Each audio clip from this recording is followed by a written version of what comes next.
Before the video starts, I just want to say that I got the Rona like twice in the span of a month and a half. I think that's how long it was.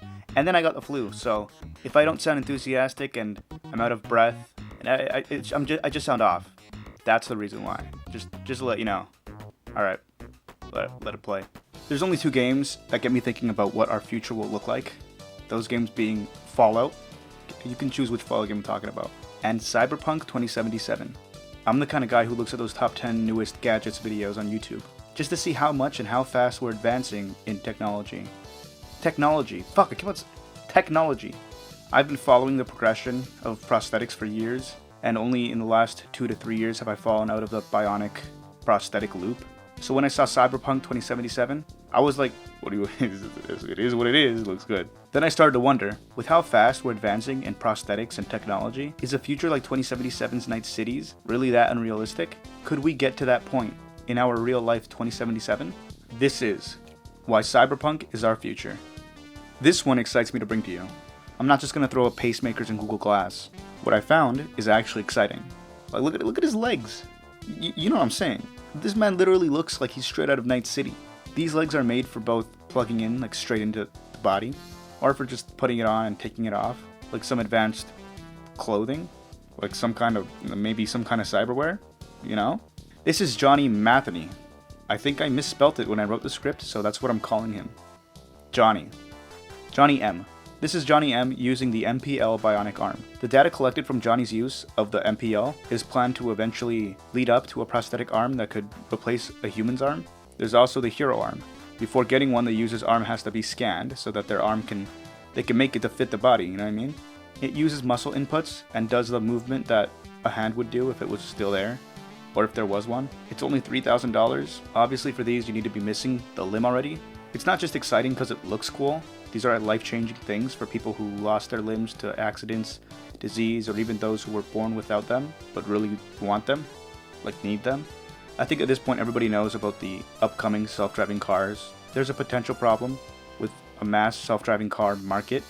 I think that's the word. The problem being the removal of the human behind the wheel. In the event of an oncoming collision, does the car swerve away, potentially saving the driver while putting the busy traffickers in danger? Or does the car's AI just let the crash happen to minimize the damage? And if a decision is made, who will be at fault? The one driving? Car companies? These are the big questions that we need answers to before it can be commercially available. But by 2077, I see self-driving cars not just being normal, but completely taking over the Uber taxi industry. I know some of you might be thinking, there's no flying cars? Yeah, that makes sense. People can't even be trusted on the ground.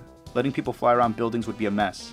And if there's a head-on collision, not only would the drivers and passengers be in trouble, but anything or anyone below them will also be in danger. For that reason, I don't think even the SWAT team would just fly around the city, unless precise movements are possible. If that's the case, it would make sense for them and 911 people being the only ones with flying vehicles, you know? So they can skip the ground traffic and potentially save more lives, because they'll get there faster. The one thing that is very much in your face and even obnoxious in Cyberpunk is how the culture of Night City has a lot of sexual type shit, from the obvious GTA style clubs all the way to the advertisements. It's everywhere. From a 2020s perspective, it may seem inappropriate, and maybe even offensive to some. You might be thinking there's no way that people will be okay with something like that being put up on billboards. Well, from a 50s perspective, WAP.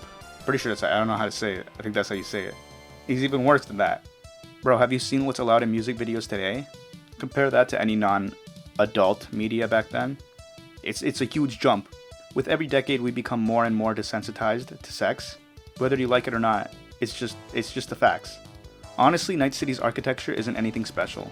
Architecture in current day big cities are more artistic and interesting than anything I've seen in Cyberpunk. Just look at what we got planned, from urban mountains to smart cities. Even though they canceled that one, and I was hyped up for that one. The point I'm trying to make is that our real life 2077 will probably look more interesting and artistic than Night City's 2077.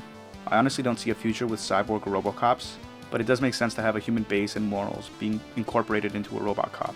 Is it possible? Maybe, but I can see people rejecting any type of body modification, whether it's because of religious, personal, or medical restrictions. I believe there will always be 100% non-modified people, no matter the profession, and I don't think any future employer will even be allowed to reject somebody based on their lack of body modification. Unless it's Hollywood, because, like, you know how they are, bro. You know. If our real life 2077 doesn't end up looking like Fallout, I honestly believe that it will look more exciting than Night City's 2077. In almost every way.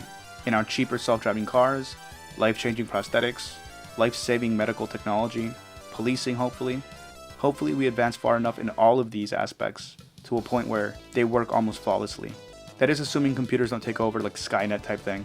I think our future will be a lot like the one portrayed in Cyberpunk, only cleaner and no punk. Alright, thank you for watching the video. I'm thinking about making more of these video essay discussion type videos. If you'd be down for that, please let me know in the comments below. I'm still trying to figure out what to do for the weeks where I can't put up a big video. I mean, this is a big video to me, you know what I mean? So, because like I'm going back to school eventually, you know, or if I'm making a video that's too big, it will take too long. But yeah, thank you so much for watching. I appreciate you staying this long. And if you like this one, please consider subscribing, like the video, and please let me know how I did with this one in the comments below. Thanks for watching and take care.